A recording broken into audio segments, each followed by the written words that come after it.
FM's morning show with Edianaba Kofi Asante Enim. Thousands of Nigerians have been marching in Lagos and other cities in the past 2 weeks to demand an end to the National Anti-Robbery Squad, SARS, a police unit accused of extrajudicial killings and abuses. Ghana believes the collateral damage of the ongoing protests in Nigeria is enormous, and it's about time Ghana security agencies start up and strengthen borders to instill peace into the December polls. To our third story, security analyst Colonel retired Festus Abuaje has said the use of state security against peaceful protests has become prevalent in Africa. According to him, no African country currently has the moral right to ask Nigeria to stop the human rights abuses against protesters that have been recorded in the wake of the End SARS protests. His comments to Ghana Web follow protests by 10 of thousands of Nigerian youth against police brutality. The youth have demanded the abolition of the Federal Special Robbery Squad, SARS, which has been accused of unlawful arrests, torture, and extrajudicial killings. Violent escalation on October 20, 2020 in Lagos, which resulted in multiple deaths, has further agitated protesters. The UN, AU, and ECOWAS have all condemned the attacks on the protesters. He said it is possible Nigerians will head to Ghana over the tensions in that country because Ghana represents the most favorable country for them in terms of language and shared history. To our fourth story, national organizer of the governing New Patriotic Party, NPP, Sami Ewuku, has expressed optimism that his party will win the elections this year. This, he said, follows the remarkable performance of President Nana Addo Dankwa Akufo-Addo in his 4-year term.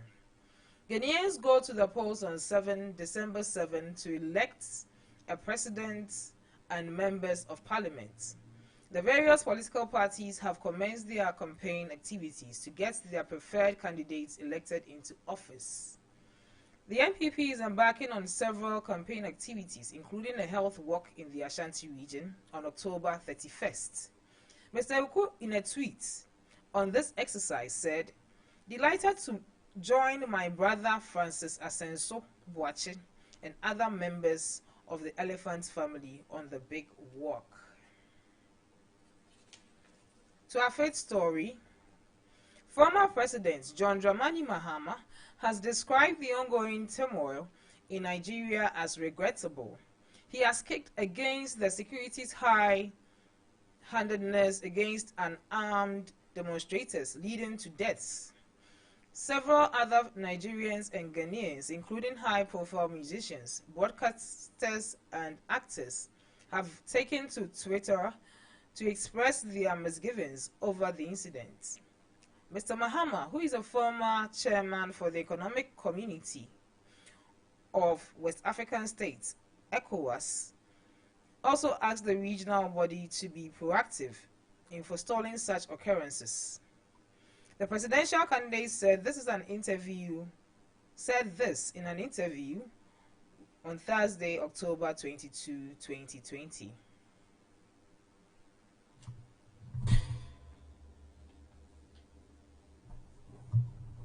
And to other news, magic, as they believe it is devilish, but a well-known magician has poured scorn on these claims. 82-year-old Professor Hindu, whose real name is Kweku Adai, explained that the mysterious works he's done over the years was not backed by any foul spirit. According to him, he received this gift, the magical power, from God at the age of 7 and has since worked with it. In an interview with Kofi TV monitored by The magician noted that due to the heavenly backing of his powers, he's been able to tour the world. The nearest country to have a share of his works was Ivory Coast. He stated that he moves to the country and when necessary to perform miracles, heal the sick, raise the dead, make barren women receive the fruit of the womb, among other notable miracles. He also explained that due to the numerous things he's done with his magic, he earned the title professor, stressing that he's the professor in magic and not in academics. In business,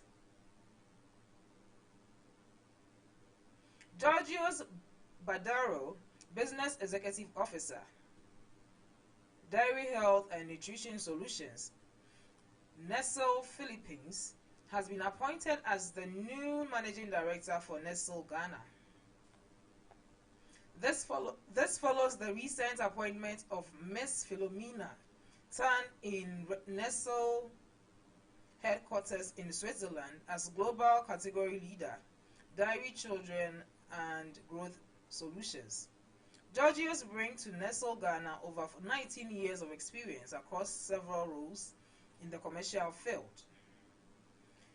He has worked at Nestle head office in Switzerland and in several markets such as Middle East based in Dubai, Northeast Africa region based in Cairo, Qatar, Bahrain, and in Philippines based in Makati.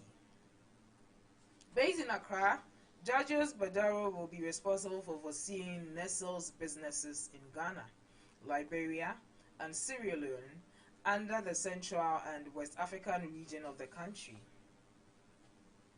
In international news, a number of protesters who converged at the forecourt of the Nigerian High Commission in Ghana have accused the Buhari-led administration of sponsoring terrorism.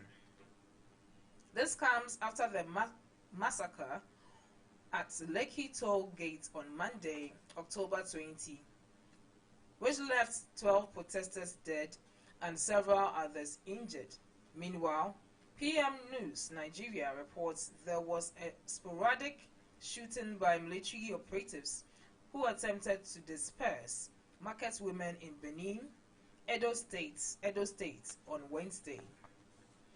The incident occurred at Origbeni Market, located at Ramat Park, Ikpoba Hill in Benin. It was gathered that the soldiers who had earlier arrived in 3 Hilux vans with a megaphone warned the market women to vacate the market, reminding them that the 24-hour curfew was still in force. And in sports, Ghana and Ajax midfielder Mohamed Kudus has been ruled out of action until next year, the Dutch Giants have announced.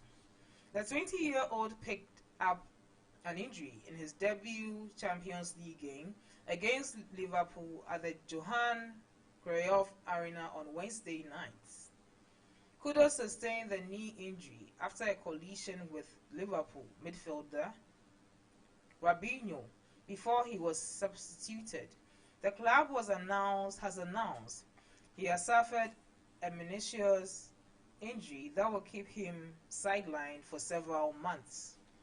It is expected that he will no longer be available for play before the winter break.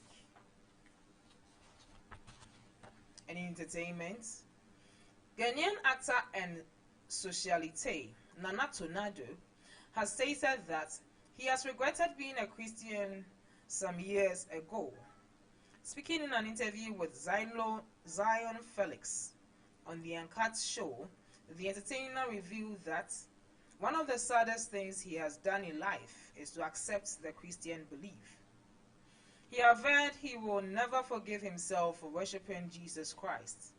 If he is to meet Christ one-on-one, Tornado said he will treat him in an unfriendly manner. Nana Tornado revealed he will rather worship Apostle Kwejosafo Kantanka instead of Jesus Christ. According to him, he is now having his peace of mind after he stopped worshipping God. He claimed to have also gained financial freedom after he chose to live his life as an unbeliever of Jesus Christ. And this draws the curtain down to Radio Guy Online Evening News. Before we take leave of you, a recap of the headlines. 4 persons feared death in Awoshi accident. Happenings in Nigeria must concern Ghana, says WANEP. Analysts say no African country has moral rights to criticize abuse against NSAS protesters. Sami Oku says NPP will deliver a resounding victory. Mahama wades into happenings in Nigeria. My magical power is a gift from God, says 82-year-old Prof. Hindu. In business, Nestle Ghana appoints new managing director. In international news, government is sponsoring terrorism, protesters claim. In sports, in Ghana and Ajax sensation Mohamed Kudus ruled out of action until next year. And in entertainment, I'll never forgive myself for worshipping Jesus Christ, said Nana Tsunadu. My name is Adelaide Ofer Obowisa. Have a good evening.